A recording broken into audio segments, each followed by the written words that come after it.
एकंदरीत काय, अजित पवार हे आणखी एका मोठ्या कथित घोटाळ्यात गुरफटले, अडकले।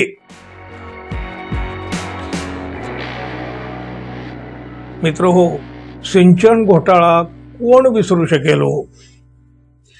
सिंचन घोटाळा, 70,000 कोटीचा सिंचन घोटाळा म्हटलं रे म्हटलं की आपल्या डोळ्यासमोर एका नेत्याची प्रतिमा येते।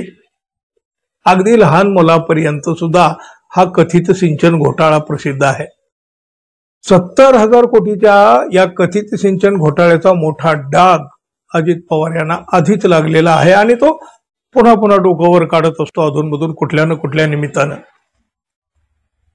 आता बघा, जेव्हा अजित पवार शेतकऱ्यांना म्हणाले सारखं सारखं काय कर्जमाफी कर्जमाफी सारखं फुकटात, अहो त्यामुळे शेतकरी चिडले आणि त्यांनी पुन्हा या कथित सिंचन घोटाळ्याचा मुद्दा पुढे आणला। अहो दादा, 70,000 कोटीमध्ये शेतकऱ्यांची कर्जमाफी होऊ शकली असते ना हो, अशा पद्धतीने शेतकऱ्यांनी सुनावलं। तोच आता आणखी एका कोट्यावधी घोटाळ्याचा आरोप अजित पवार यांच्यावर झाला। महार वतन जमिनीचा 1,804 कोटीच्या घोटाळ्याचा हा आरोप आहे मित्रांनो। पुण्यातल्या कोरेगाव पार्क परिसरातील तब्बल 40 एकर जमीन सरकारी नियम वाकवून ताब्यात घेण्याचा प्रयत्न सुरू झाला आहे।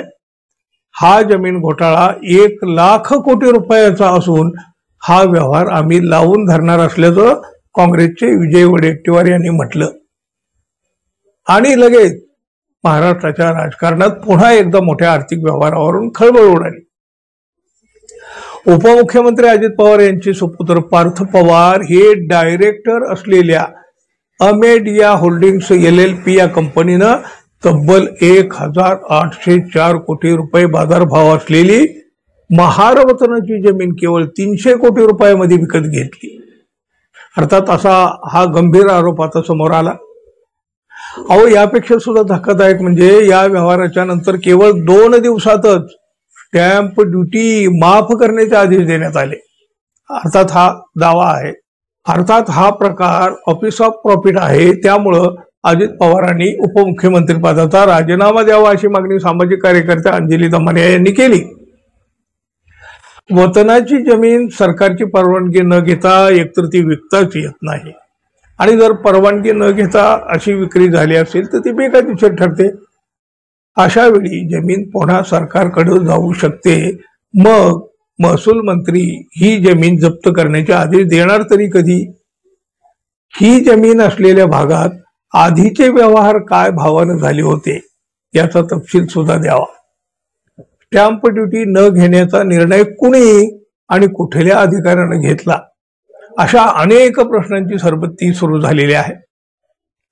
एकंदरीत काय, अजित पवार हे आणखी एका मोठ्या कथित घोटाळ्यात गुरफटले, अडकले। आणखी एक नवीन लफडं त्यांच्या मागे लागलं। पण मित्रांनो, शेवट काय होणार हो? अहो, एवढ्या मोठ्या 70,000 कोटीच्या सिंचन घोटाळ्याचे आरोप झाले, पुढे काय झालं?